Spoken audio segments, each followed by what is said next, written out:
Now it is time to look at the news of the world. Here's a look at some of the headlines making the world spin this week.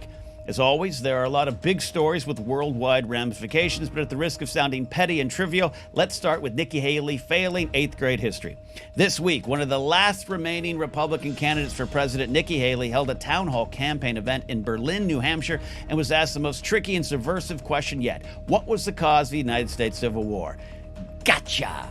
And as you all probably know by now, the former governor of the first state to secede and launch an old-timey cannonball at the Union stumbled in her response, saying the big issues were about how the government was going to run, and I'm quoting here, the freedoms and what people could and could not do. The freedoms to do what, Nikki? What did the 11 states that eventually formed the Confederacy want to have the freedom to do, Nikki? Nikki? She initially couldn't say slavery when the person asking the question said he was astonished that in 2023 she wouldn't mention it. Nikki asked, well, what do you want me to say about slavery? I don't know, Nikki. Anything about it. Haley later on said, of course it was about slavery in a follow-up interview, but then suggested that the person asking the question was a Democrat plant.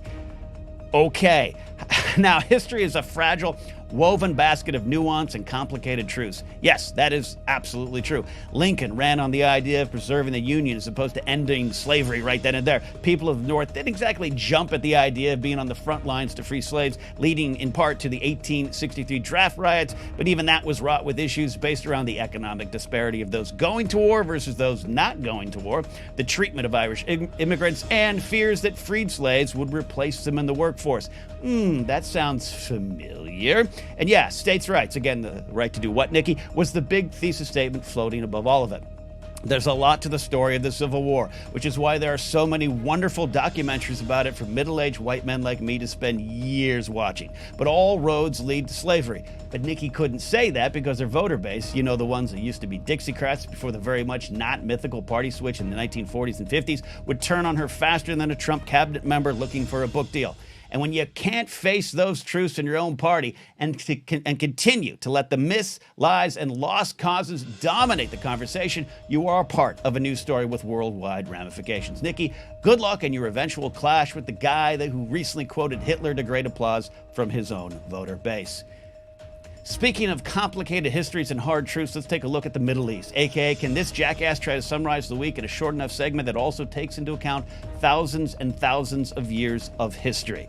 The instability in the region is growing in a way that one day might be remembered by your drunk uncle at a family Christmas party as the actual start of World War III. Well, that and Putin. Now go tell your aunt her new husband is a doofus.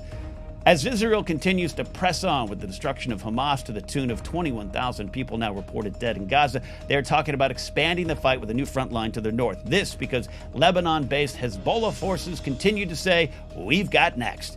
And now, U.S. troops are finding themselves increasingly in a crossfire hurricane of rockets and missiles, leading to a U.S. strike on pro-Iranian Hezbollah militia fighters in Iraq. Meanwhile, Yemen's Iran-backed Houthi rebels are striking commercial and U.S. military ships in the Red Sea as a response to Israel's actions in Gaza, something that could upset the world's economy thanks to prominent shipping lanes being affected. And Iran is accusing Israel of killing a senior Islamic Revolutionary Guard leader in a strike in the Syrian capital of Damascus.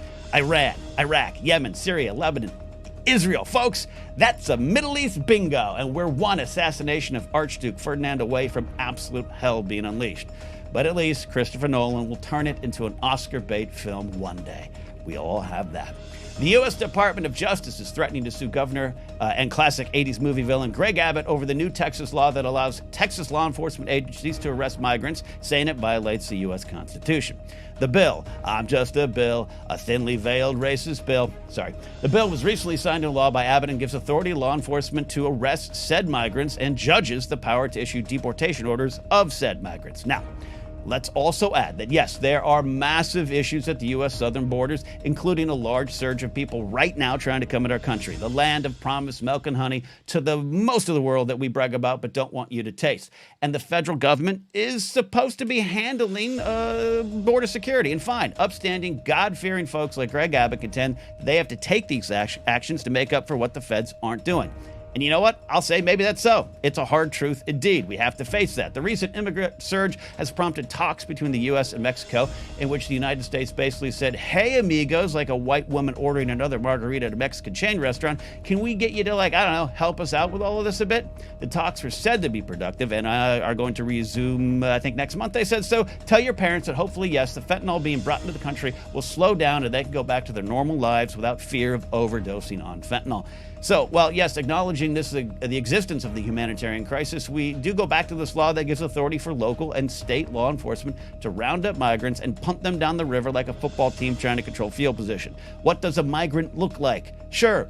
Easy answer, you say, especially at the border, but the nearly 40% of the Texas population that might, share a slight resemblance to people trying to find a better life, the one that you're enjoying in this country, are a little worried that their civil rights could and will be too easily violated in the name of securing the border, which is why the ACLU has also filed a lawsuit to halt this. Critics and folks who love to play devil's advocate instead of finding better ways to help the world would say they'd come here legally because, hey, if you're doing nothing wrong, then what's there to fear?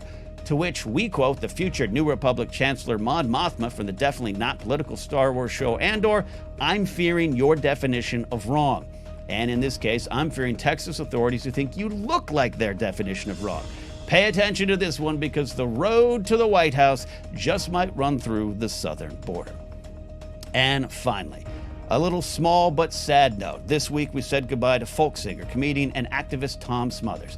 Tommy and his brother Dick first tasted success with their 1967 variety show, The Smothers Brothers Comedy Hour, and their whip-smart wit combined with good time, wholesome folk music catapulted is a great word, catapulted them to the top of American television rating charts. But soon, very soon, Tom and Dick led the charge in the growing counterculture movement and used their art to speak out against political and social injustice. It cost them their show, but Tommy and Dick went on entertaining and speaking out almost until the end. Tom Smothers' legacy is not just charming yo-yo tricks or perfecting the art of making yourself the punchline for a satirical effect.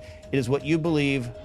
It is the fact that what you believe always should be found in the art you create. Tom Smothers was 86. Alden, that's the news. My teleprompter ran a little too fast.